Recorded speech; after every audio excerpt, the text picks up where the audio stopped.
හරි. එතකොට බලා ගන්න ඔයාලගේ කතා කරන්න යන්නේ මේ 2000 ඒ කියන්නේ ගිය අවුරුද්ද පේපර්. ඒ කියන්නේ 20යි 24 20යි 25 තිබ්බ O level පේපරේ MCQ ඔය මුල් පිටුවේ තිබ්බ MCQ 11 තමයි කතා කරන්න යන්නේ. හරි. එතකොට මෙන්න මෙහෙමයි වැඩේ වෙන්නේ. හරිද? එතකොට මේකේ පළවෙනි ප්‍රශ්නෙට යමු අපි. පළවෙනි ප්‍රශ්නේ අහන උපල සෛල යනු පහත සඳහන් කුමන පටකයකට අයත් සෛල වර්ගයක්ද කියලා. හරි. එතකොට ඔයාලා සෛල සෙට් එක එන්නේ කොහොමද කියලා මුලින්ම දැනගන්න ඕනේ. හරි. එතකොට ගත්තොත් එහෙම පටකයක් කියන එක බෙදන්න පුළුවන් එකක් තමයි විභාජක. අනිත් එක තමයි ස්ථිර පටක. හරිද? එතකොට විභාජක පටකයේ තියෙනවා අග්‍රස්ත කියලා. අන්තරස්ත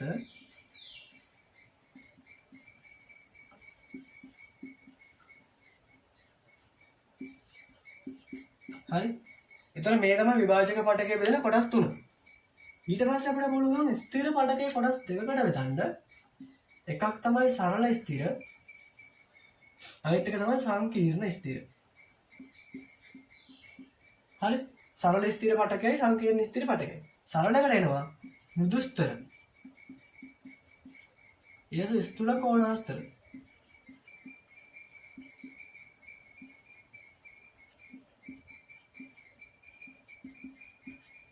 හරි. සරල ස්ථිර පටකය කොටස් තුනකට බෙදුවා. මෘදුස්තර පටකය, ස්ථූල කෝණාස්තර පටකය සහ දෘಢස්තර පටකය කියලා. ඊට පස්සේ ඔයාලට පුළුවන් සංකීර්ණ ස්ථිර පටකය කොටස් දෙකකට බෙදන්න. එකක් තමයි සෛලම, අනිත් එක තමයි ප්ලෝයම. හරි. මේ තමයි මේ බෙදෙන කොටස් දෙක. එතකොට බලන්න අපි පටකයේ බෙදුවා ප්‍රධාන කොටස් දෙකක්. පටකයක් පුළුවන් ප්‍රධාන කොටස් දෙකකට බෙදන්න.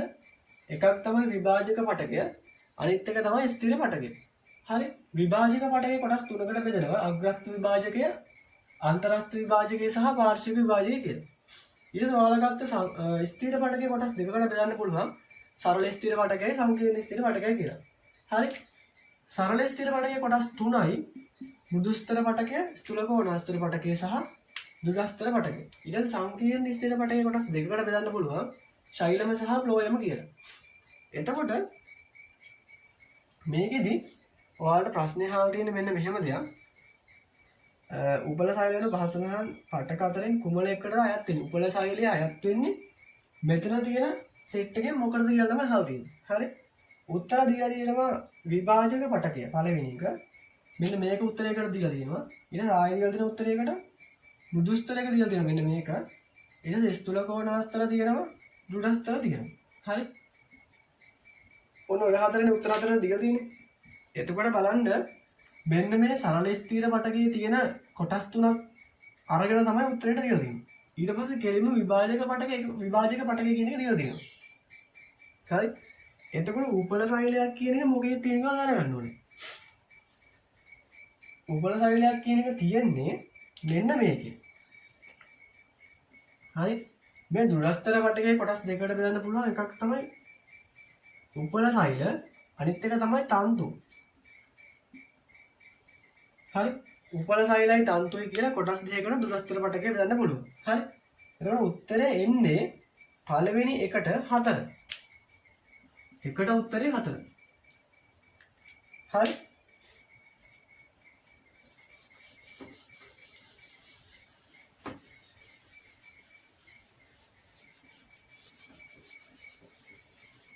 ඊළඟට දෙවෙනි ප්‍රශ්නෙට යමු. දෙවෙනි ප්‍රශ්නේ අහන්න මෙන්න මෙහෙම දෙයක්. පහත දැක්කෙන යුගල අතරින් දෛශික රාශියක් වන්නේ මොකක්ද කියලා අහනවා. හරි. එතකොට මෙහෙමයි රාශි දෙකක් තියෙනවා භෞතික රාශි. එකක් තමයි දෛශික. අනිත් එක තමයි අදීශ. ඔය දෛශික රාශිය අදීශ රාශිය කියන්නේ කොටස් දෙකකට බෙදන්නේ.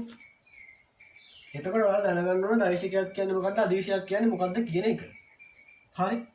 උදාහරණයක් විදිහට මම ගන්නවා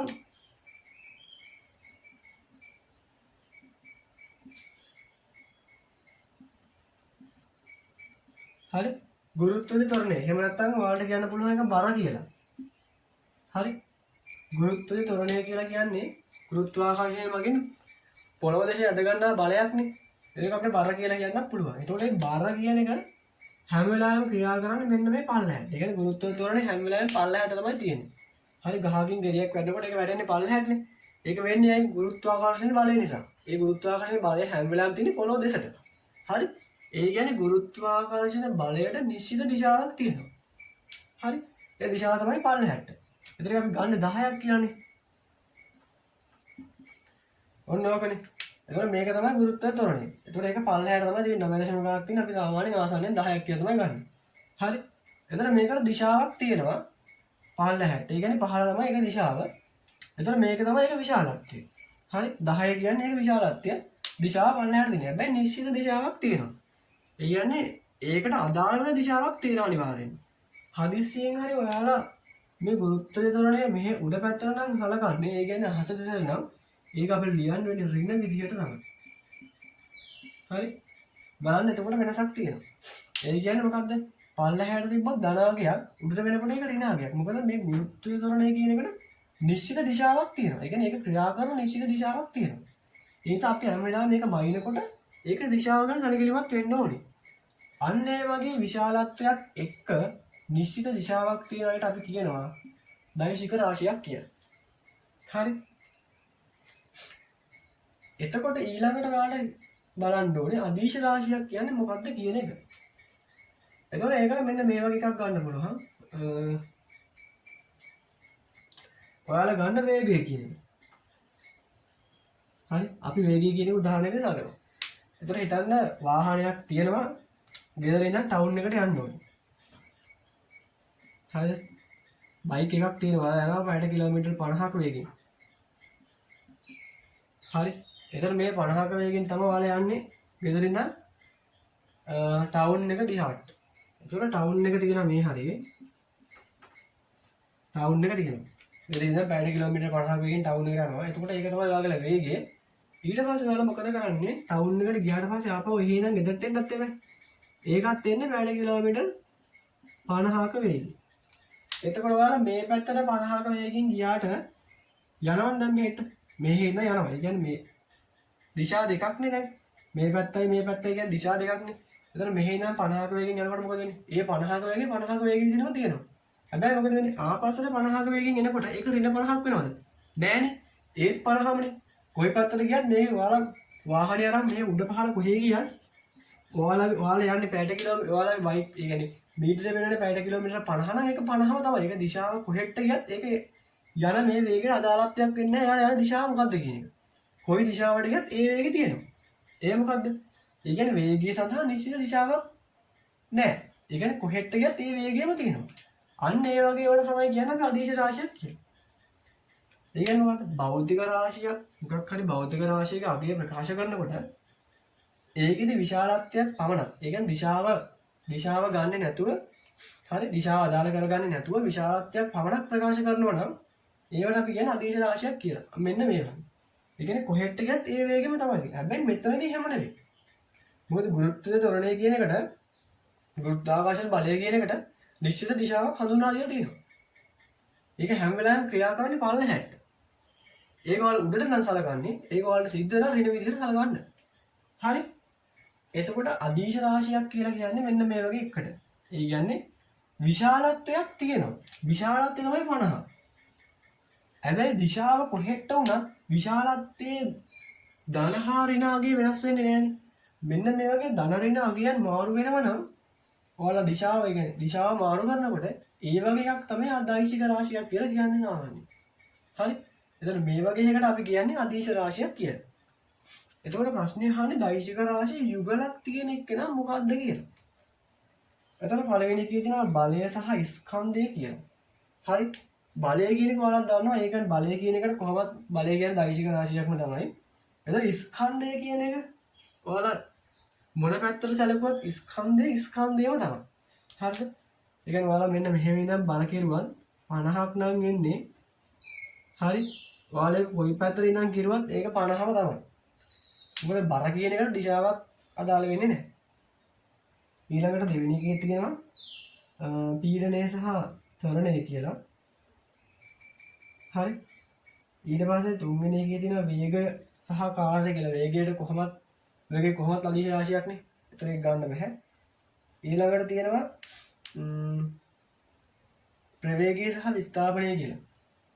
මේවයි වෙන්නේ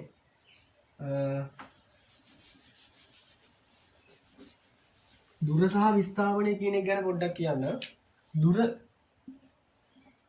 විස්ථාපනය මේ දෙකම වයින්නේ ඒකකයේ මීටරනේ. දුර කියන එකත් අපි වයින්නේ මීටර වලින්, විස්ථාපනය කියන්නේ වයින්නේ මීටර වලින්. ඔයාලා හිතන්න ඔයාලා ගෙදර ඉඳන් ඉස්කෝලේට යනවා. හරිද?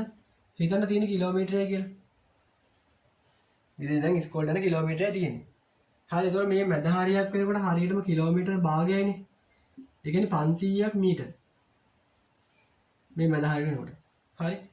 ඒතකොට ඔයාලා ගෙදර ඉඳන් ඉස්කෝලේට ගිහිල්ලා මේ මැද හරිය ඔයාලා හිතන්න මොකක් හරි කඩයක් හරි මොකක් හරි එකක් තියෙනවා. හරි. කඩයක් තියෙනවා මීටර 500ක දුරින්. ඔයාලා ගෙදර ඉඳන් ඉස්කෝලේට ගිහිල්ලා එන ගමන් මේ කඩේ ගාව නතර වෙනවා. හරිද? ඊට පස්සේ ඔයාලගෙන් කවුරුහරි අහනවා ඔයාගේ දුර කොච්චරද කියලා. එතකොට ඔයාලට දුර කියන්න පුළුවන් ඔයා මෙතන ගෙදර ඉඳන් ඉස්කෝලේට ගියා. එතකොට කිලෝමීටරයි කියන්නේ මීටර 1000යිනේ. මීටර 1000යි. ඊට පස්සේ ඔයාලා ඉස්කෝලේෙන් ආවම කඩේ ගානත් එනවා. ආවට පස්සේ මොකද වෙන්නේ? මේ 500ත් එකතු වෙනවා. ඒ කියන්නේ 1500 මීටරනේ. ඔයාගේ දුර 1500 මීටර. හරිද? ඊට පස්සේ මොකද වෙන්නේ? තව කෙනෙක් අහනවා ඔයාගේ විස්ථාපනය කොච්චරද කියලා. ඒ කියන්නේ ඔයා ගෙදර ඉඳන් ඉස්කෝලේට ගියා. ඉස්කෝලේ ගාව ඉඳන් ආවම කඩේ ගානට නතර වුණාට පස්සේ තව ළමයෙක් ඇවිල්ලා අහනවා ඔයාගේ විස්ථාපනය කොච්චරද කියලා. එන්නේ ඒක මෙහෙමයි වෙන්නේ.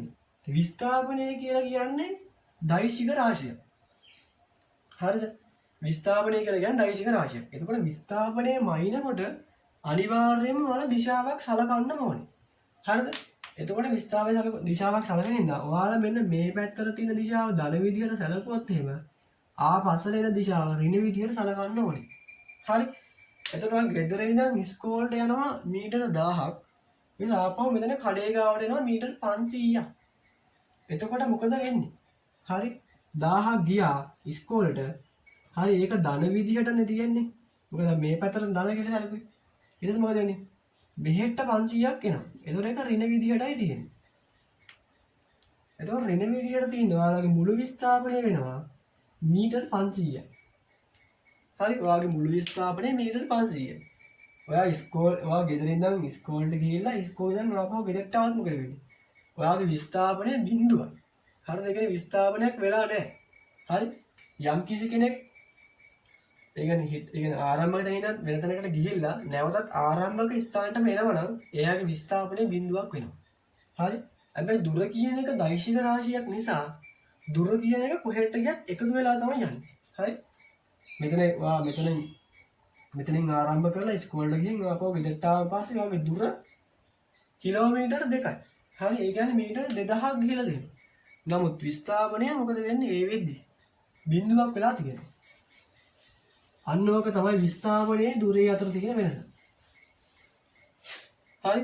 එතන විස්ථාපනය කියලා කියන්නේ දෛශික රාශියක්. එතකොට ප්‍රවේගය කියන එක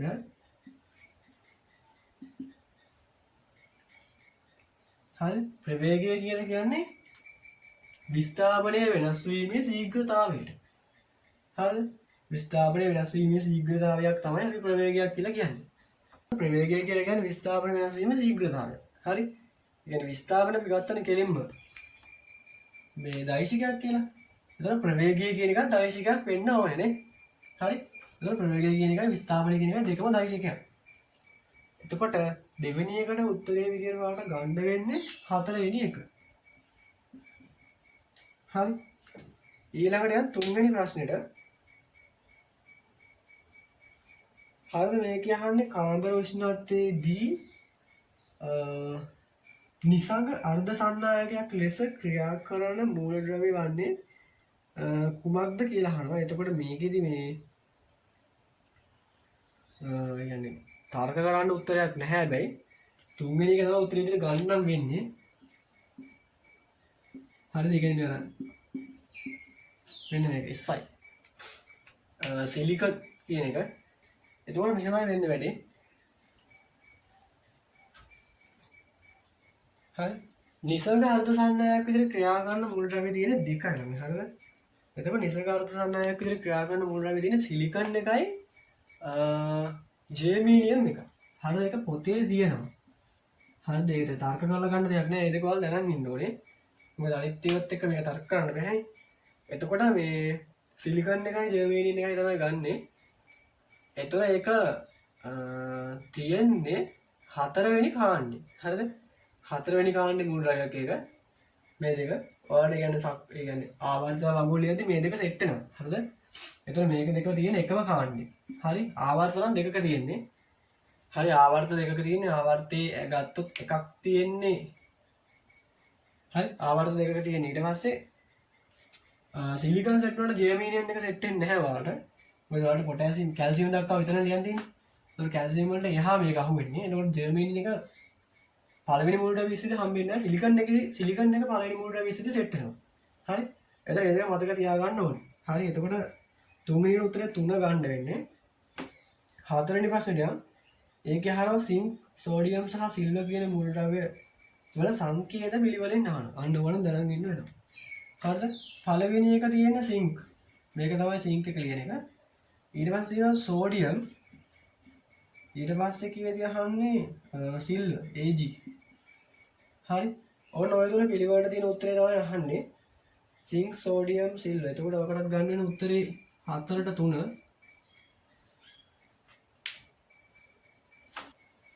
ඊළඟට යම් පස්වෙනි ප්‍රශ්නෙට මේක අහන අඹශාකයේ විද්‍යාත්මක නාමය නිවැරදිව සඳහන් වර්ණය තෝරන්න කියලා. හරිද? එතකොට ඔයාලට අඹශාකයේ විද්‍යාත්මක නාමය වල දැනන් ඉන්න ඕනේ නැහැ. හරි? මේක දීලා තියෙන හැම එකේම තියෙන එකම නම. එතකොට ප්‍රශ්නයක් නැහැනේ. අඹශාකයේ විද්‍යාත්මක නාමය මොකක්ද කියලා දැනගත්තත් එකයි නැතත් එකයි. හරි විද්‍යාත්මක නාමයක් කොහොමද ටයිප් කරලා ගහන්නේ කියලා තමයි දැනගන්න ඕනේ. හරි? එතකොට විද්‍යාත්මක නාමයක් ලියනකොට තියෙන නීති ටිකක් තියෙනවා. එකක් තමයි විද්‍යාත්මක නමක් ලියනකොට පළවෙනි අකුර කැපිටල් වෙන්න ඕනේ. අනිවාර්යයෙන්ම පළවෙනි අකුර කැපිටල්, ඉතිරි අකුරු සෙට් එකම සිම්පල් වෙන්න ඕනේ. ඊට පස්සේ ඔයාලා මොකක් හරි විද්‍යාත්මක නාමයක් අතින් නම් ලියන්නේ ඒ විද්‍යාත්මක නම ලියලා ඊට යටින් ඉරක් ගහන්න ඕනේ. හරිද? අනිවාර්යෙන් ඊට යටින් ඉරක් ගහන්න ඕනේ. ඊට පස්සේ දැන් මේකේ අතින් ලියපෙන්නේ නෙවෙයි තියෙන්නේ. මේ තියෙන print කරපු එක. හරි පේපරේ තියෙන print කරපු එක. එතකොට print කරනවා නම් මොකද වෙන්නේ? ඒක ඇල අකුරකින් තමයි type කරන්න ඕනේ. හරි?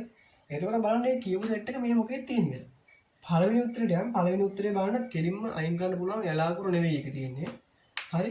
ඊට පස්සේ දෙවෙනි උත්තරේට යන්න දෙවෙනි උත්තරේ නම් හරි වගේ තමයි පේන්නේ. තුන්වෙනි එකටත් යන්න අපි තුන්වෙනි එකේ තියෙන මොකද්ද? ඔක්කොම සිම්පල් අකුරු තියෙන්නේ. හරි? සිම්පල් තියෙන ඇල අකුරුත් නෙවෙයි ඒක කොහොමවත් ගන්න බෑ. ඊළඟට හතරවෙනි එකේ ඇලට නම් ගහලා දෙනවා ඒක ප්‍රශ්නයක් නෑ. හැබැයි පළවෙනි අකුර කැපිටල් නෙවෙයි. එහෙනම් අපිට දෙවෙනි එකට තමයි උත්තරට යන්න පුළුවන්. හරි? පස්වෙනි එකට උත්තරේ එන්නේ 2. හරි? ඒකේ මොකද්ද හේතුව? ඒකේ පළවෙනි අකුර කැපිටල්, ඉදිරි අකුර සෙට් එකම සිම්පල්. ඊට පස්සේ මොකද කරලා තියෙන්නේ? ටයිප් කරලා දෙන්නේ ඇල අකුරෙන්. හරි? එතකොට පස්වෙනි එකට උත්තරේ 2 තමයි ගන්න වෙන්නේ. හාවෙනි ප්‍රශ්නට යන ආවේනික ලක්ෂණ පරපුරෙන් පරපුරට සම්ප්‍රේක්ෂණය කිරීම සිදු කරන්නේ සෛලයක කුමන ඉන්ද්‍රිකාව මගින්ද කියලා අහනවා. හරි? සෛලයක් තුල සෛල ඉන්ද්‍රිකා තියෙනවා. එතන සෛල ඉන්ද්‍රිකා වල ක්‍රියාකාරීත්වයක් ඕන වෙනවා සෛලයක් පාලනය කරන්න. හරි? පළවෙනි එක තියෙනවා මයිටොකොන්ඩ්‍රියම්. මයිටොකොන්ඩ්‍රියා වලින් කරන්නේ මොකද්ද? ශක්තිය නිපදවන එක. ඒ කියන්නේ සෛලයකට ඕන ශක්තිය ටික නිපදවන එක තමයි කරන්නේ. ශ්වසනයේදී ATP නිපදවීම කරන්නේ ඔය මයිටොකොන්ඩ්‍රියා මගින්. ඒ කියන්නේ ශක්ති මධ්‍යස්ථානයක් නේ. සාමාන්‍යයෙන් අපි ශක්තිය නිපදවන මධ්‍යස්ථානයක් තමයි මයිටොකොන්ඩ්‍රියම් කියලා කියන්නේ. ඒතර ශක්තිය වැඩිපුර ඕන තැන් වල මයිටොකොන්ඩ්‍රියා විශාල ප්‍රමාණයක් තියෙනවා. ඒකට මයිටොකොන්ඩ්‍රියා විශාල ප්‍රමාණයක් තියෙනවා කියලා කියන්නේ එතනට අවශ්‍ය ශක්තිය නිපදවා ගන්න පුළුවන්. හරි ඔය විභාජක පටකේ හැම මයිටොකොන්ඩ්‍රියා ගොඩක් තියෙනවා. මොකද ශෛලයක් විභාජනය කරගන්න, ඒ කියන්නේ ශෛලයක් කවුරුන් විභාජනය කරලා ශෛලයක් නිපදවා ගන්න ශක්තිය අවශ්‍යයි. අන්න ඒ වගේ තැන් වල මයිටොකොන්ඩ්‍රියා විශාල ප්‍රමාණයක් තියෙනවා. හරි මයිටොකොන්ඩ්‍රියා විශාල ප්‍රමාණයක් තියෙන්නත් හේතුවක් තියෙනවා. අන්න ඒක තමයි හේතුව. ඒතර ශක්තිය වැඩිපුර ඕන තැන් වල තමයි ඒක ගොඩක් තියෙන්නේ. ඊට තමයි න්‍යෂ්ටිය උත්තරේ නම් ඉන්නේ න්‍යෂ්ටිය තමයි ඒක පොඩ්ඩක් එහෙම තියන්න. ගොල්ගි දේහයට යන ගොල්ගි දේහයෙන් කරන ඔය ලයිසෝසෝම වගේ ඒවා නිපදවන එක. ලයිසෝසෝම කියලා එකක් තියෙනවා. ඒකෙදි කරන්නේ ඒ කියන්නේ ලයිසෝසෝම කියන්නේ තනි පටලමේ ඉන්ද්‍රිකාවක්. ඒකෙදි කරන්නේ ශෛලිය තුළ ඒ කියන්නේ මැරුණු ශෛල කොටස් තියෙනනේ. ඒ වගේ දේවල් වියෝජ ඒ කියන්නේ මේ මැරුණු ශෛල කොටස් විනාශ කරන එක තමයි කරන්නේ. මොකද ඒවා ජීවි දේහය තුළ තියාගන්න අවශ්‍ය නැහැනේ. දේ ශෛලයක් මැරුණට පස්සේ ඒක තියාගන්න ඕනේ නැහැ. ඒ වගේ දේවල් අයින් කරලා දාන එක තමයි ලයිසෝසෝමෙන් වගේ කරන්නේ. ඒක ලයිසෝසෝමේ නිපදවන්නේ ගොල්ගි දේහය මගින්. හරි? රයිබෝසෝමේ තියෙනවා. රයිබෝසෝමේ මගින් තමයි ප්‍රෝටීන් සංශ්ලේෂණය කරන්නේ. එතකොට න්‍යෂ්ටිය තමයි ඔය ශෛලයේ තියෙන සියලුම ජීව ක්‍රියා ටික පාලනය කරන්නේ. එතකොට න්‍යෂ්ටිය තුළ තමයි DNA වගේ දේවල් අන්තර්ගත වෙලා තියෙන්නේ. ඒතකොට DNA තුළ තමයි DNA තුළ තියෙන භස්ම අණුපිළිවෙල. හරි ඒ භස්ම අණුපිළිවෙලේ තමයි ඔය ප්‍රවේණික ලක්ෂණ ටික ගබඩා වෙලා තියෙන්නේ. කියන්නේ භස්ම තියෙන අණුපිළිවෙලත් එක්ක තමයි ඔය ප්‍රවේණික ලක්ෂණ ටික ගබඩා වෙලා තියෙන්නේ. හරිද? එතකොට එයා මගින් තමයි ඉස්සරහා පරම්පරාවකට ඒ ඕන ටික දෙන්නේ. ඒ කියන්නේ භස්ම සෙට් එකේ තමයි ඒ දත්ත ටික ගබඩා වෙලා තියෙන්නේ. ඒ දත්ත ටික ඊළඟ පරපුරට දෙන්නේ න්‍යෂ්ටිය මගින් තමයි ගබඩා කරලා ඊළඟට දෙන්නේ. එතකොට මොකද්ද වෙන්නේ? ආවේනික ලක්ෂණ පරපුරෙන් පරපුරට සම්ප්‍රේක්ෂණය කරන්න උදව් වෙන එක තමයි න්‍යෂ්ටිය. හරි. එතකොට 6 වෙනි එකට උත්තර ගන්න වෙන්නේ 2. හරිද? ඊළඟට තියෙනවා ඩිම්බයක් මුදා හැරෙන්නේ ස්ත්‍රී ප්‍රජනක පද්ධතියේ ඩිම්බ කෝෂය තුල ඇති පහත කුමන ව්‍යුහය මගින්ද? හරිද? එතකොට මෙන්න මෙහෙමයි වෙන්නේ වැඩි. ඕක දිගනවා මුලින්ම සෙට් එක.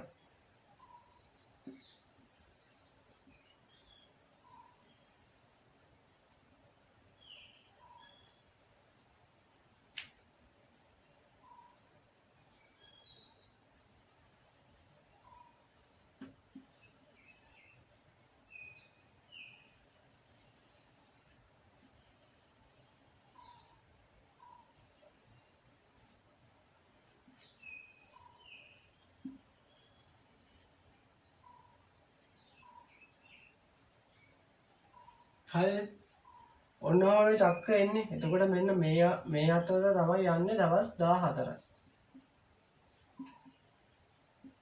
හරි මෙන්න මෙතන නෝට තමයි දවස් 28 කියලා එන්නේ. ওই චක්‍රය යන්නේ දවස් 28න් 28 නේ. හරි. ඒතර ඒක හැමෝටම 28න් 28 වෙනවා කියලා අපිට කියන්න බෑ. සමහර අයගේ පොඩ්ඩක් එහෙ වෙන ඒවා තියෙන. يعني කලින් වෙන ඒවා පස්සේ වෙන ඒවා. හරි සාමාන්‍ය දල වශයෙන් ගන්න ඔක 28න් 28ට කියලා. එතකොට ඔයාලට මේක දීලා තියෙන අවදි ටික. හරිද? එකක් තමයි පීත දේහය, ශ්වේත දේහය, ග්‍රැෆීය සයනිකා, ප්‍රාථමික සයනිකා කියලා එකක් සෙට් එකක් තියෙනවා. හරි? එතකොට මෙන්න මෙහෙමයි වැඩේ වෙන්නේ ඔගේ.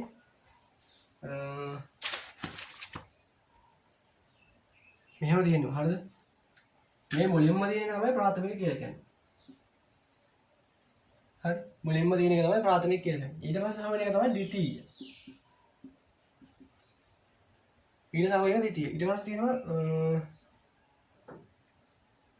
ආයෙ තියෙන මොකද්ද? ග්‍රැෆීය සයනික.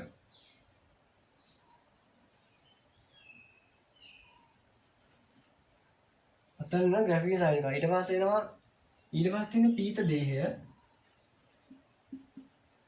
හරි පීත දේහය ඊට පස්සේ මේ අන්තිමේට පොඩි පොඩි වෙලා යන කෑල්ලට තමයි කියන්නේ ශ්වේත දේහය කියලා. හරි ඔය අන්තිමේ තියෙන එක තමයි ශ්වේත දේහය කියලා කියන්නේ. ඔන්නම තමයි ඔය සෙට් එක තියෙන්නේ. හරි එතකොට ඩිම්බයක් මේ තියෙන ඩිම්බයක් ඇති වෙන අවදි ටික.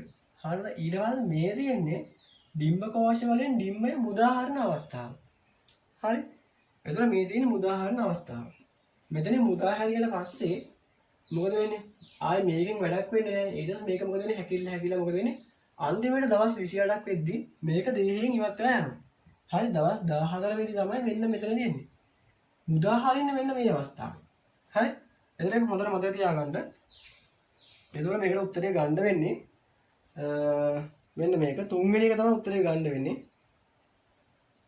හරි මේක ගන්න මුදාහරණ එකනේ. මුදාහරණ අවස්ථාවනේ එතකොට මේක තමයි ගන්න වෙන්නේ. එතකොට උත්තරය එන්නේ ඔකට 3. හරි 7ට 3. ඊට පස්සේ නම් 8 වෙනි ප්‍රශ්නෙට හොඳින් මුවහත් කළ පිහියකින් අලගෙඩිය කැපීම වඩාත් පහසු වේ. මේට හේතු වන්නේ කුමක්ද කියලා අහනවා. හරිද? හොඳින් මුවහත් කරපු පිහියක් තියෙනවා. දන්නවනේ කොහොමද? පිහි මොට්ට පිහියකින් කපන්න බෑ කියලා මොකද? පිහිය මුවහත් නැත්නම් අපිට මොකක්වත් කපන්න බෑ. අලගෙඩියක් නෙවෙයි මූල ගෙඩියක්වත් කපන්න වෙන්නේ නැහැ. එතකොට පිහියක් හොඳට මුවහත් කරාට පස්සේ ඒකෙන් කපන්න පුළුවන් ඕන දෙයක්. ඔයාලා හිතන්න යකඩයක් තියෙනවා. සාමාන්‍ය යකඩයක් පාවිච්චි කරන ඕන පිහියක් හදනවා. යකඩ පිහියක් නම් ඔන්න හිතන්න කඩුවක් කියලා යනවා. ඒතකොට කඩුවක් තියෙනවා. ඒතකොට මෙන්න මේ වගේ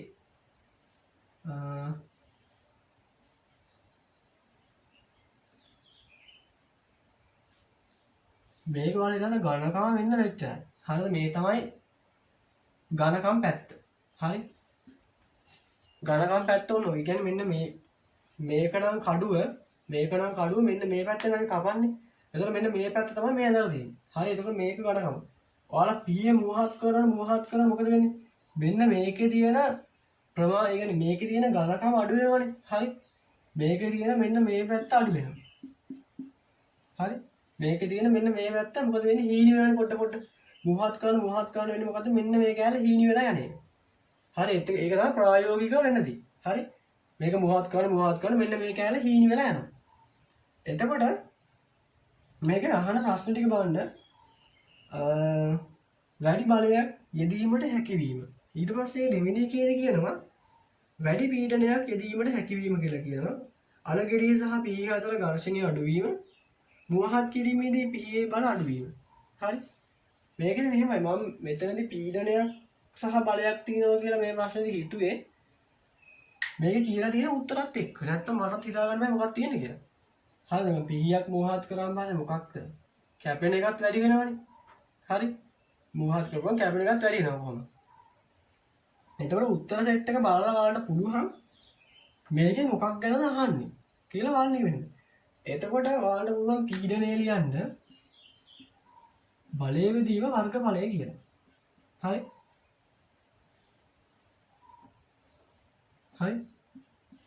බලයේ විදීම වර්ගඵලය. පීඩනය කියලා කියන්නේ බලයේ විදීම වර්ගඵලය. ඒ කියන්නේ ඒකක වර්ගඵලයක් මත ක්‍රියා කරන බලයට තමයි අපි පීඩනයක් කියලා කියන්නේ. ඔයාලට පුළුවන් පීඩනය වැඩි කරගන්න වර්ගඵලය අඩු කරලා. දැන් පිහිය වදිනකොට මොකද වෙන්නේ? මෙන්න මේ කෑල්ල. මම කිව්වේ මෙන්න මේක නම් පිහිය, මේ කෑල්ල නම් පිහිය කැපෙන පැත්ත. මේ ගානට දැන් මහතයි නම් මෙතන තියෙන වර්ගඵලය වැඩි. එතකොට පිහිය මොකද වෙන්නේ? මුවහත් කරන්න මෙන්න මේකේ තියෙන වර්ගඵලය මොකද වෙන්නේ? මේක හීනි වෙනවා. එතකොට මේකේ තියෙන වර්ගඵලය අඩු වෙනවා. හරි? වර්ගඵලය අඩු කරලා ගත්තට පස්සේ මොකද වෙන්නේ? පීඩනය වැඩි වෙනවා. ඒ කියන්නේ යොදන බලය වල සමානයි නම්. ඔයාලා හිතන්න ඔයාලා යොදන නිව්ටන් 10ක බලයක්. ඔයාලට පුළුවන් මේ ගන්න. ඊට වඩා ඔයාලට බෑ කියන්නේ නිව්ටන් 10 ඔයාලට යොදන්න පුළුවන්. හරි? එතකොට මේ යොදන නිව්ටන් 10ම පීඩනයක් බවට පත් කරගන්න නම් මෙතන තියෙන වර්ගඵලය එකක් කරගන්න ඕනේ. හරි? මෙතන තියෙන වර්ගඵලය එකක්. ඒ කියන්නේ ඒකක වර්ගඵලයක් කරගන්න ඕනේ. එතකොට පුළුවන් ඔයාලට මෙතන තියෙන සම්පූර්ණ බලයම පීඩනයක් බවට පත් කරගන්න. ඔයාලා හිතන්න ඔයාලා යොදන නිව්ටන් 10යි නමුත් මෙතන වර්ගඵලය දෙකක් කියලා. එතකොට පීඩනය මොකද වෙන්නේ? 5යිනේ. ඒ වුණා මෙතන එකක් තිබ්බොත් එහෙම පීඩනය වලට ගෙලිම 10ක් කරගන්න පුළුවන්. හරි? ඒ කියන්නේ මේක මුවහත් කරන්න පීඩනය වැඩි කරගන්න පුළුවන් ළම. හරි? එතන මේකේ අහන ප්‍රශ්නේ බලන්න වැඩි පීඩනයක් යෙදීමට හැකියවීම කියලා කියනවා. හරි? පීඩනයක් වැඩිපුර යොදවුවට පස්සේ කැපෙන එක වැඩි කරන්නත් පුළුවන්. හරිද? වැඩි බලයක් යෙදීමට හැකියවීම. බලය යොදන එක තීරණය වෙන්නේ ඔයා යොදන ශක්තිය මත. ඒ කියන්නේ ඔයා යොදන මේක මත. හරිද? හැබැයි හිමත් පුළුවන් හිතන්න. මොකද වැඩි බලයක් යෙදීමට හැකියවීමක් කියලා. නෑ බලය යොදන එක තීරණය වෙන්නේ ඔයාගේ මත. ඔයා පිහිය තියලා පිහිය කොච්චර මොහොත් තිබ්බත් ඔයා නිකන් අලගෙඩි උඩ පිහිය තිබ්බා කියලා අලගෙඩිය කැපෙන්නේ නෑනේ. ඔයා බලයක් යොදන්න එපා. හරි පල්ලෙහාට. එතකොට දෙවෙනි එක තමයි උත්තරේට ගන්න වෙන්නේ මේකේ. හරි. උත්තරේ දෙක ගමු අපි ඒකට. 8 වෙනි එකට 2. ඊට පස්සේ යම් 9 වෙනි ප්‍රශ්නෙට.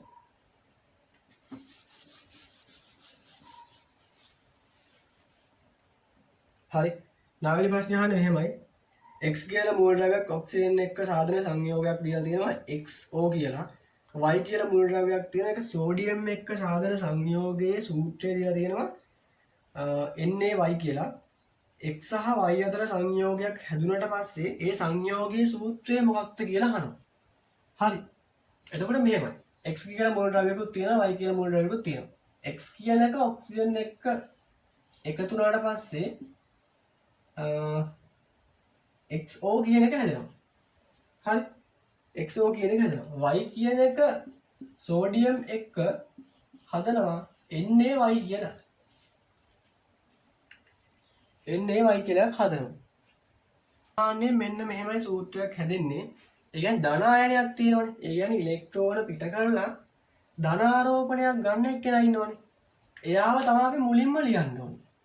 හරි. ඍණ ආරෝපණයක් කියන්නේ ඇනායන ඉන්නවනේ. එයාව තමයි අපි දෙවෙනියට ලියන්නේ. හරිද? ඒ කියන්නේ XO කියන එකේ මේක තමයි කැටායනය. හරි. ඒ කියන්නේ ඉලෙක්ට්‍රෝන පිට කරලා ධන ආරෝපණයක් ලබාගෙන ඉන්න එක්කෙනා. මෙයා තමයි ඇනායනය. ඉලෙක්ට්‍රෝන ලබාගෙන ඍණ ආරෝපණයක් අරන් ඉන්න එක්කෙනා තමයි ඇනායනය කියලා කියන්නේ. එතකොට සූත්‍රයක් ලියනකොට පළවෙනියට ලියන්න ඕනේ ධන ආරෝපණයකින් ඉන්න එක්කෙනා. හරි? මේ දෙකේම එහෙමයි. හරි. එතකොට මේ x කියන එක්කෙනයි y කියන එක්කෙනා අතර සූත්‍රයක් හැදෙන්න පුළුවන්ද කියලා වල බලන්න ඕනේ. හරි. හදිසියෙන් හරි සූත්‍රයක් හැදෙන්න බැරි සීන් එකක් තියෙන්න පුළුවන් නේද ඉතින්. එතකොට දැන් ඔය හිතන්න දැන් ලිතියම් එකයි සෝඩියම් එකයි පාවිච්චි කරලා සූත්‍රයක් හදන්නේ නැහැ නේද? අන්න ඒ වගේ. හරිද? එතකොට බලන්න සූත්‍රයක් හදන්න පුළුවන්ද කියලා. මොකද හැමදේම දැනන් ඉන්න බෑ. හරි. එතකොට යන්න. මේක තමයි කැටායනය. එතකොට මේක දෙවෙනියට ලියලා තියෙන මේක පළවෙනිින්ද මේක කැටායනය. මේ සූත්‍ර මේක දෙවෙනියට තියෙන මේක ඇනායනය. ප්‍රශ්නයක් නැහැ මේ දෙක පාවිච්චි කරලා අපිට පුළුවන් සූත්‍රයක් ගොඩනගා ගන්න. XY කියලා. අතන මේ වල තියෙන සංයුතාවය කීයද අපි හොයාගන්න ඕනේ. ඔන්න ඔතනයි වැඩේ තියෙන්නේ. ඔක්සිජන් කියන මොළද්‍රව්‍ය ගත්තට පස්සේ මේකේ ඉලෙක්ට්‍රෝන වින්‍යාසය 8යි. හරිද? ඉලෙක්ට්‍රෝන වින්‍යාසය 8යි. එතකොට ඒක ලියන්න පුළුවන් මැද න්‍යෂ්ටිය දාලා ශක්ති මට්ටම් දෙකයි තියෙන්නේ ඕකේ. පළවෙනි එකේ ඉලෙක්ට්‍රෝන දෙකයි. ඊළඟ 6ම තියෙන්නේ මේකේ. දෙවෙනි ශක්ති මට්ටමේ. ශක්ති මට්ටම් ගන්න මෙහෙම. හරිද? ඔයාලට ආවර්තතාව වගෝ ලියා ගන්න පුළුවන් නම් මෙන්න මෙහෙම. ඒ කියන්නේ ලිතියම් හයිඩ්‍රජන් මේ පැත්තට වල හීලියම් ලියන්නේ. ඊට ලිතියම් තියෙන පල්ලෙහෙන් ඊට පස්සේ කීයේ සෝඩියම් තියෙනවා ඊට පස්සේ කීයේ පොටෑසියම් කැල්සියම් මොනවා ලියන්නේ. මේ මෙතන ටික මම ලිව්වේ නෑ. හරිද? එතකොට කාණ්ඩය කියන එක ගන්න මෙන්න මෙහෙම පල්ලෙහාට. හරිද? කාණ්ඩය කියන එක ගන්න පල්ලෙහාට. ඊට පස්සේ ආවර්ත කියන එක ගන්න මෙන්න මේ පැත්තට. ආවර්ත ගානම තමයි මේ රවුම් ගාන තීරණය වෙන්නේ. මෙතන එකනේ. එතකොට මේක පළවෙනි ආවර්තය. මේක දෙවෙනි ආවර්තය. මේක 3 4. හරි. ඔන්න ඔය තමයි ආවර්තය. මෙතන ආවර්ත 4ක් කියලා කියන්නේ මෙතන තියෙන ශක්ති මට්ටම් 4ක්. මෙහෙම 4ක් තියෙනවනේ මේ පොටෑසියම් එකේ කැල්සියම් එකේ. හරිද? එතකොට කාණ්ඩය කියන එකෙන් මොකද්ද වෙන්නේ? කාණ්ඩය කියන එක මත ඔයාලට තීරණය කරන්න පුළුවන් එයාගේ අවසාන ශක්ති මට්ටමේ තියෙන ඉලෙක්ට්‍රෝන ගාන කීයද කියලා. හරි? එතකොට මෙතන හීලියම්, ලිතියම්, සෝඩියම්, පොටෑසියම් කියන ඒවා තියෙන පළවෙනි කාණ්ඩේ. ඊට හාල් පුළුවන් ගන්න මෙන්න මේක. බෙරලියම්. ඊට පස්සේ මැග්නීසියම්. හරි? මේවා තියෙන දෙවෙනි ආවර්තය. එතකොට දෙවෙනි ආවර්තය නම් එයාලගේ අන්තිම ශක්ති මට්ටමේ. ඒ කියන්නේ දැන් හිතන්න මෙන්න මෙයා ගත්ත කියලා කැල්සියම් එක. එයාට තියෙනවා කවච 4ක්. 4යි එයාගේ අන්තිම ශක්ති මට්ටමේ ඉලෙක්ට්‍රෝන 2යි. හේතුව තමයි මෙයා ඉන්නේ දෙවෙනි කාණ්ඩේ. මෙයාගේ ආවර්තය ඇවිල්ලා 4යි. එතකොට ආවර්තය 4 ඉන්න 1 2 3 4යි ආවර්ත 4යි. මෙතන එයා ඉන්නේ දෙවෙනි කාණ්ඩේ ඉන්නේ එයාගේ අවසාන ශක්ති මට්ටමේ තියෙන ඉලෙක්ට්‍රෝන ගාන 2යි. හරි? ඔන්න ඔහමයි මේ දෙක හැදෙන්නේ. ඊට පස්සේ ඔයාලා බලන්න ඕනේ මේක සංයුතාවේ හැදෙන්නේ කොහොමද කියලා. සංයුතාවේ කියන එක පොතේ දීලා තියෙනවා හැබැයි. හරිද? ඒවට සංයුක්තාව මෙන්න මෙහෙම පාවිච්චි කරලා ගන්න ක්‍රමයකුත් තියෙනවා. හිතන්න ඒ කියන්නේ පරමාණු ඒ කියන්නේ හැම දෙයක්ම කැමති උච්ච වායුවක් වෙන්න. ඒ කියන්නේ ඉලෙක්ට්‍රෝන අෂ්ටකය සම්පූර්ණ කරගන්න තමයි හැමෝම කැමති. ඉලෙක්ට්‍රෝන අෂ්ටකය සම්පූර්ණ කරගන්නවා කියන්නේ මෙන්න මෙහෙම දෙයක්. එයාගේ අන්තිම ශක්ති මට්ටමේ තියෙන ඉලෙක්ට්‍රෝන ගාන 8ක් කරගන්න ඕනේ. ඒක තමයි ඉලෙක්ට්‍රෝන අෂ්ටකය සම්පූර්ණ කරගන්නවා කියලා කියන්නේ. අන්තිම ශක්ති මට්ටමේ තියෙන ඉලෙක්ට්‍රෝන ගාන 8ක් කරගන්න ඕනේ. අන්න ඒකින් තමයි එයා බන්ධන හදන්නේ. බන්ධන හදලා එයාට පුළුවන් ඉලෙක්ට්‍රෝන ගාන 8ක් කරගන්න අනිත් එක්ක. කියන්නේ සහසංවිධ බන්ධනයක් හැදෙනවා කියලා කියන්නේ මේ දැන් කැල්සියම් ක්ලෝරයිඩ් වගේ එකක් ගත්තොත් එහෙම සහසංවිධ බන්ධනයක් හැදුනට පස්සේ මොකක් හරි එකක් අතර එයා කරන්නේ ඒ ඉන්න පරමාණු දෙක අතර ඉලෙක්ට්‍රෝන හුවමාරුව. ඒ කියන්නේ ඒ දෙන්න අතර තියෙන ඉලෙක්ට්‍රෝන දෙක මොකද වෙන්නේ? හවුල තියාගන්න. ඒ කියන්නේ මෙයක් ඉලෙක්ට්‍රෝනයක් දෙනවා මෙයක් ඉලෙක්ට්‍රෝනයක් දෙනවා. ඒතර ඒ ඉලෙක්ට්‍රෝන දෙක හවුල තියාගන්න. ඒ ඉලෙක්ට්‍රෝන දෙක ඒ පරමාණු දෙකටම අයිති ඒකට. හරි? අතන හිතන්න දැන් XY කියලා දෙන්න මොකද කරන්නේ? මෙයා ඉලෙක්ට්‍රෝනයක් දෙනවා බන්ධනයට. මෙයාත් ඉලෙක්ට්‍රෝනයක් දෙනවා බන්ධනයට. හැබැයි මෙයා ඉලෙක්ට්‍රෝන එකයි දුන්නේ. මෙයාත් එකයි දුන්නේ. හැබැයි මෙතන තියෙන දෙකම මේ දෙන්නටම අයිති. හරි? ඒ ඉලෙක්ට්‍රෝන දෙක දෙනවා. මේ මෙතන තියෙන දෙක මෙයාටත් අයිති. මෙතන තියෙන දෙක මෙයාටත් අයිති. අන්න එහෙමයි ඉලෙක්ට්‍රෝන හවුල තියාගන්නවා කියලා කියන්නේ. හරි? හැබැයි ඉලෙක්ට්‍රෝන ඒ කියන්නේ බන්ධනයට දායක කරන ඉලෙක්ට්‍රෝන එකයි. ඒවට යාට ඉලෙක්ට්‍රෝන දෙකක් තියෙන බන්ධනය හැදුනට පස්සේ. හරි? එතකොට කියන්නේ මෙන්න මෙහෙම දෙයක්. එතන මම කිව්වා ඉලෙක්ට්‍රෝන අෂ්ටකය සම්පූර්ණ කරගන්න ඕනේ කියලා. මෙයාට ඉලෙක්ට්‍රෝන අෂ්ටකය සම්පූර්ණ කරගන්න. ඒ කියන්නේ මේ ඔක්සිජන් වලට ඉලෙක්ට්‍රෝන අෂ්ටකය සම්පූර්ණ කරගන්න නම් මෙයාට සිද්ධ වෙනවා පිටින් ඉලෙක්ට්‍රෝන දෙකක් ගන්න. පිටින් ඉලෙක්ට්‍රෝන දෙකක් ගන්න. පිටින් ගන්නවා කියන්නේ මොකක්ද? ණයක් වගේ එකක් නේ. ඒතර යා පිටින් ගන්නවා කියන්නේ ණයට තමයි ඉලෙක්ට්‍රෝන දෙකක් ගන්න. ණයයි නම් අනිවාර්යෙන් ආපහු දෙනවා වගේ තියෙන්නේ. ණයක් ගත්තොත් ආපහු දෙන්න බෑ.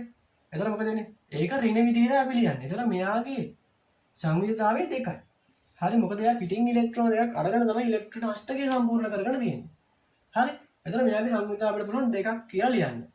ඊළඟට ඔයාලට හම්බුණා x කියන එක්කෙන. XO අතර මෙන්න මෙහෙමනේ තිබ්බේ. මෙන්න මෙහෙමයි සංයෝගය තිබ්බේ. ඔයාලට තියෙනවා මෙන්න මෙහෙම දෙයක්. ඔයාලා හිතන්න මේ x කියන එක්කෙනයි O කියන මෙයා ඔයාලට මෙයාගේ සංයුතිතාවය දෙකයි. ප්‍රශ්නයක් නැහැ. බන්ධනයක් හැදෙනකොට මෙන්න මෙයාගේ සංයුතිතාව අපි දන්නේ නැහැනේ කීයද කියලා. බන්ධනයක් හැදෙනකොට සංයුතිතාව දෙක මාරු වෙනවා. ඒ කියන්නේ මේ දෙක අතර නම් බන්ධනය හැදෙන්නේ මේ ඔක්සිජන් වල තියෙන සංයුතිතාව යනවා X වලට X වල තියෙන සංයුතිතාව යනවා ඔක්සිජන් වලට. හරි? එතකොට මෙහෙමනේ හැදෙන්නේ. මේක දෙකයි. මෙතන අපි දන්නේ නැහැ කියන්නේ ගත්තේ. හරි? මෙතන අපි දන්නේ නැහැ කියලායි ගත්තේ. ඊට පස්සේ මොකද කරන්නේ? මෙන්න මෙහෙම තිබ්බට පස්සේ මේ දෙකම සමානයි නම් විතරයි මෙන්න මේ විදිහට ලියන්න පුළුවන්. ඒ කියන්නේ දෙක සහ දන්නේ නැති එක. ඒ කියන්නේ අපි මෙතන දන්නේ නැහැ කියලා ප්‍රශ්නාර්ථ ලකුණු ගත්තේ. දෙක සහ මෙන්න මේක. ප්‍රශ්නාර්ථ ලකුණ සමානයි නම් විතරයි මෙන්න මේ විදිහට ලියන්න පුළුවන්. හදිස්සියෙන් හරි මෙතන ඉලක්කම ඒ කියන්නේ මෙයාගේ සංයුක්තය 3යි නම් මෙතන 3ක් කියලා දෙන්න ඕනේ. මේ මෙතන තියෙන ඉලක්කම මෙතන තියෙන ඉලක්කම සමාන උත්තරය වෙන්න මේ විදිහට ලියන්න පුළුවන්. ඒ කියන්නේ ඉලක්කම් දෙක සමානයි නම් කෙලිම මේ විදිහට ලිව්වා. හරි? මේ දෙකම දෙකෙන් නම් දෙකෙන් බෙදුවා. ඒතර එකයිනේ. ඒතර මෙහෙම ලිව්වා. හැබැයි මේ දෙක සමාන නැත්තම් මේ විදිහට කවදාවත් ලියන්න බෑ. ඒතර ඉලක්කම් දෙක ලියන්න ඕනේ. සමාන වෙන අවස්ථාවේ විතරයි ඉලක්කම් දෙක අයින් කරලා ලියන්න පුළුවන්. හරි? ඒ කියන්නේ බලන්න මෙන්න මේකේ මේ දෙකේ මේ දෙකේ සංයුක්ත දෙක සමානලා තියෙනවා. මොකද මේ තරයි මෙතන ඉලක්කම් දෙකක් නැහැනේ. ඒ කියන්නේ මේ දෙකේ සංයුක්ත දෙක සමානලා තියෙනවා. ඒ සෝඩියම් වල සංයුක්තය වයි වල සංයුක්තයට සමානයි. එහෙනම් තමයි ඉලක්කම පාවිච්චි කරන්නේ නැත්තේ. හරි? ඒ කියන්නේ සෝඩියම් සංයුක්තය කීයක නම් හොයාගත්තේ නැහැ. හැබැයි මේ දෙකේ සමානයි. හරි? වයි වල සංයුක්තයක් හොයන්න බෑනේ. මොකද වයි කියන එක මොන මූල ද්‍රව්‍යයක්ද කියලා අපි දන්නේ නැහැනේ. මොකද සංකේතයක් නෙවෙයි දෙන්නේ. ඔක්සිජන් වල සංයුක්තම අපි x වල සංයුක්තාවය ගත්තා. x අතරයි O ඒ කියන්නේ ඔක්සිජන් අතරයි ඉලක්කම් දෙක අතර වෙනසක් නැති හින්දා x වල සංයුක්තාවය දෙකයි කියලා ගත්තා. ඊට පස්සේ අපි බලන්න ඕනේ සෝඩියම් වල සංයුක්තාවය කීයද කියලා. මොකද සෝඩියම් සහ y අතරත් ඉලක්කම් දෙකක් නැහැනේ. ඒ කියන්නේ අනිවාර්යයෙන්ම සෝඩියම් වල සංයුක්තාවය y වල සංයුක්තාවට සමානලා තියෙනවා. හරි? එතකොට සෝඩියම් බලන්න කීවෙනි ආවර්තය තියෙන කියලා. තුන්වෙනි ආවර්තේ පළවෙනි කාණ්ඩ තමයි ආන්නේ. ඒ කියන්නේ යාට කවුරු තුනක් තියෙනවා. 1 2 3යි. හරි? පළවෙනි කාණ්ඩෙන් අනිවාර්යයෙන්ම මෙයාගේ අන්තිම ශක්ති මට්ටම ඉලෙක්ට්‍රෝන ගාන එකයි තියෙන්න ඕනේ. සෝඩියම් වල ඉලෙක්ට්‍රෝන වින්‍යාසය 11යි. හරි. ඊට පස්සේ මොකද කරන්නේ? අනිවාර්යයෙන්ම පළවෙනි එකේ තියෙන දෙකයි. ඒක හැම එකේම එහෙමයි. හැම එකේම පළවෙනි ශක්ති මට්ටමට යන ඉලෙක්ට්‍රෝන දෙකයි. එතකොට බලන්න මෙතන දෙකයි මෙතන එකයි කීයද? 3යිනේ. එතකොට 3ක් යනවා මේකෙන්. හරි. ඊට පස්සේ ඉලෙක්ට්‍රෝන තව තියෙනවා කීයක්ද? 8ක් තියෙනවා. හරි. 8යි 9යි 10යි 11යි. එතන මේ 8 මේකේ තියෙන 1යි 2යි 3යි 4යි 5යි 6යි 7යි. 1යි 2යි 3යි 4යි 5යි 6යි 7යි 8යි. හරි. ඒ 8 තියෙන එතකොට දෙවෙනි ශක්ති මට්ටමේ. ඔන්න ඔහම ඉලෙක්ට්‍රෝන වින්‍යාසයක් ලියන්නේ. ලේසිම ක්‍රමය. හරි. ආවර්තය හොයාගත්ත ආවර්තයක මුලින්ම ලිව්වා. කාණ්ඩේ බැලුවා. කාණ්ඩේ ගානන අන්තිම ශක්ති මට්ටම ඉලෙක්ට්‍රෝන ටික දැම්මා. කාණ්ඩේ පහන අන්තිම ශක්ති මට්ටම ඉලෙක්ට්‍රෝන 5යි. හරි. පළවෙනි ශක්ති මට්ටමට කොහොමත් ඉලෙක්ට්‍රෝන 2යි එන්නේ. ඒක මොන මෝටරෙ තිබ්බත් 2යි දාන්නේ වල. හරි. එතකොට මේ දෙක දැම්මා. ඉතිරි ටික ඉතිරි ශක්ති මට්ටම් වලට දාන්න තමයි තියෙන්නේ. හරි. එතකොට ඔයාලට මේ සාමාන්‍යයෙන් ආවර්ත 4ක් විතරනේ එකක් විතරයි මෙතන තියෙන්නේ. හරි ඊට වඩා නැහැනේ. එතකොට 4ක් තියෙන එකේදී එන්නේ පොටෑසියම් වල 19යි. එතකොට පොටෑසියම් වල 19 කියලා කියන්නේ අන්තිම ශක්ති මට්ටම ඉලෙක්ට්‍රෝන 1යි. මේකේ ඉලෙක්ට්‍රෝන 2යි. මේ දෙවෙනි ඒ කියන්නේ මේ ඉදිරි ශක්ති මට්ටම් වලට දාන්න පුළුවන් උපරිම ඉලෙක්ට්‍රෝන ගාන 8යි ඈ. ඒ කියන්නේ දැන් මෙතන තියෙන දෙවෙනි ශක්ති මට්ටම ඒකේ 8යි දෙන්න පුළුවන්. තුන්වෙනි ශක්ති මට්ටමෙන් 8යි තියෙන්න පුළුවන්. එතකොට ඉතුරුවට බෙදනවා මේ දෙකට. අනිවාර්යයෙන්ම 19 කියලා කියන්නේ පළවෙනි ශක්ති මට්ටමේ ඉලෙක්ට්‍රෝන දෙක දැම්මා. අන්තිම ශක්ති මට්ටමේ ඉලෙක්ට්‍රෝන එකක් දැම්මා. මේ පළවෙනි ගානට පොටෑසියම් ඉන්නේ. ඊට පස්සේ ඉලෙක්ට්‍රෝන ඉතුරු වෙනවා 16ක්. එතකොට ඒක දෙවෙනි ශක්ති මට්ටම 8යි, තුන්වෙනි ශක්ති මට්ටම 8යි දැම්මම ඉලෙක්ට්‍රෝන වින්‍යාසය ලිව්වා. එච්චරයි තියෙන්නේ. හරි. එතකොට බලන්න ඉලෙක්ට්‍රෝන අෂ්ටකයක් මෙයාට සම්පූර්ණ කරගන්න ඕනේ. මෙයාට ඉලෙක්ට්‍රෝන අෂ්ටකය සම්පූර්ණ අන්තිම ශක්ති මට්ටම ඉලෙක්ට්‍රෝන ගන්න 8ක් කරගන්න මෙයාට ඔප්ෂන් දෙකක් තියෙනවා. එකක් තමයි ඉලෙක්ට්‍රෝන 9ක් ගන්න එක. හරි. ඉලෙක්ට්‍රෝන 9ක් ගත්තම ඍණ 9ක් විදිහට එනවා. එහෙම නැත්නම් යාට පුළුවන් මේ තියෙන ඉලෙක්ට්‍රෝන එක අයින් කරලා දාලා ධන ආරෝපණයක් ගන්න. හේතුව තමයි එයාගේ මේ දෙවෙනි ශක්ති මට්ටමේ ඉලෙක්ට්‍රෝන 8ක් තියෙනවා. එයාට පුළුවන් මෙන්න මේ තියෙන එක ඉලෙක්ට්‍රෝනේ අයින් කරගත්තා නම් එයාගේ අෂ්ටකය සම්පූර්ණ කරගන්න. එහෙම නැතු එයාට ඉලෙක්ට්‍රෝන 9ක් අරගන්නත් පුළුවන් අෂ්ටකය සම්පූර්ණ කරගන්න. හරි. ණයට 9ක් ගන්නවට වඩා හොඳයි එකක් අයින් කරලා අෂ්ටකය සම්පූර්ණ කරගන්න එක. හරි. 9ක් ගන්නවට වඩා එකක් අයින් කරන එක ලේසියි ළමයි. හරි. එතකොට මොකද කරන්න පුළුවන්? මෙයා එක ඉලෙක්ට්‍රෝනයක් අයින් කරලා ඉලෙක්ට්‍රෝන අෂ්ටකය සම්පූර්ණ කරගන්න. එතකොට මෙයා අයින් කරපු ඉලෙක්ට්‍රෝන ගාන කීයද? 1යි. එතකොට මෙයාගේ සංයුක්තය එකක් වෙනවා. හරි. ගන්න ඉලෙක්ට්‍රෝන ගාන අයින් කරන ඉලෙක්ට්‍රෝන ගාන අනුව තමයි සංයුක්තාවය තීරණය කරන්නේ. එතකොට මෙයාගේ සංයුක්තාවය 1යි. හරි. එතකොට බලන්න සෝඩියම් වල සංයුක්තය 1යි. Y වල සංයුක්තාවය 2යි නම් මේක ලියන්නේ මෙහෙම. ඒ කියන්නේ Y වල සංයුක්තාවය දෙකන Y වල සංයුක්තාවය සෝඩියම් වලට යනවා. සෝඩියම් වල තියෙන සංයුක්තාවය Y වලට එනවා. හරි. Y වලට එනවා. ඒ කියන්නේ Y එකයි. මෙහෙම නෙවෙයිනේ ගානේ තිබ්බේ. ගානේ තිබ්බේ මෙන්න මෙහෙම එකක්. හරි. ගානේ තිබ්බේ මෙන්න මෙහෙම එකක්. ඒ කියන්නේ මෙයත් 2යි නම් මෙයත් 2යි වෙනවා. මෙයා 1යි නම් මෙයත් 1යි. මෙයා 3යි නම් මෙයත් 3යි. ඉලක්කම් දෙක සමානයි නම් විතරනේ ඉලක්කම් දෙක අයින් කරලා යන්න පුළුවන්. හරි. ඒ කියන්නේ සෝඩියම් වල 1යි නම් අනිවාර්යයෙන්ම කීයද Y වල? එකක් වෙන්න ඕනේ. ඒ කියන්නේ Y වල සංයුක්තාවය 1යි. ඔන්න අපි Y වලයි X වලයි සංයුක්තාව දෙක හොයාගත්තා. හරි. ඊට පස්සේ තියෙන XY අතර සූත්‍රය හදාගන්න. XY අතර සූත්‍රය හදාගන්න තියෙනවා. X එක සහ Y එක අතර සූත්‍රය හැදෙන්නේ මෙන්න මෙහෙම. X වල සංයුක්තාවය හොයාගත්ත 2යි කියලා Y වල සංයුක්තාවය 1යි.